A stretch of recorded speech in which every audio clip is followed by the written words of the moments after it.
Fulpin.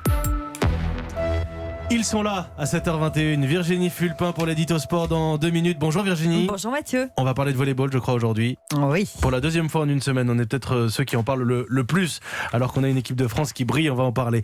Axel de Tarlet est avec nous aussi. Bonjour Mathieu. La Caisse d'épargne vous présente Le Monde Bouge. Caisse d'épargne, vous être utile.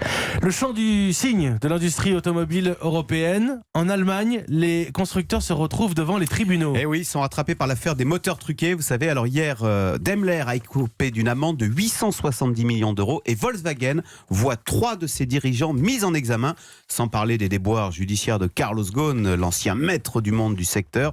On sent bien que c'est la fin d'une époque, la fin du moteur thermique que les Européens ont dominé pendant un siècle. Vous savez qu'après Paris, Strasbourg vient d'annoncer qu'il voulait interdire définitivement le diesel en 2025. Oui, mais nos constructeurs sont prêts à relever le défi de la voiture électrique. Bah justement, ils donnent quand même l'impression d'y aller à reculons. Le directeur technique de BMW a mis les pieds dans le plat en déclarant: en Europe, les gens ne veulent pas de voitures électriques. De fait, les ventes représentent moins de 2%.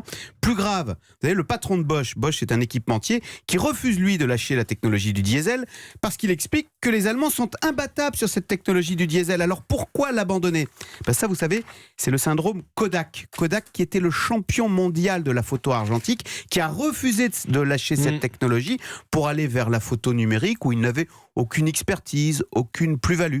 Ben Kodak a terminé en faillite. Vous êtes bien pessimiste, Axel. Renault est quand même le numéro 1 européen de la voiture électrique avec la Zoé. Oui, mais on ne maîtrise pas la technologie clé. La batterie, vous savez, dans la voiture électrique, la clé, ça n'est plus le moteur, qui est d'une simplicité enfantine. La clé, c'est la batterie. Or, les Européens se sont résignés à tout importer d'Asie. Alors si, justement, un seul a décidé de ne pas renoncer et de remonter sur le ring, c'est Volkswagen, qui a annoncé lundi la construction à Salzgitter, en Allemagne, d'une usine de batterie Volkswagen. Pas question, dit-il, de sous-traiter, d'être dépendant des Asiatiques. Eh bien écoutez, on souhaite bonne chance à Volkswagen, car l'industrie automobile, c'est non seulement une fierté, mais c'est aussi et surtout 14 millions d'emplois en Europe. Voilà. Surtout beaucoup d'emplois et beaucoup d'inquiétudes dans le secteur, évidemment. Merci Axel de Tarlet, il est 7h23.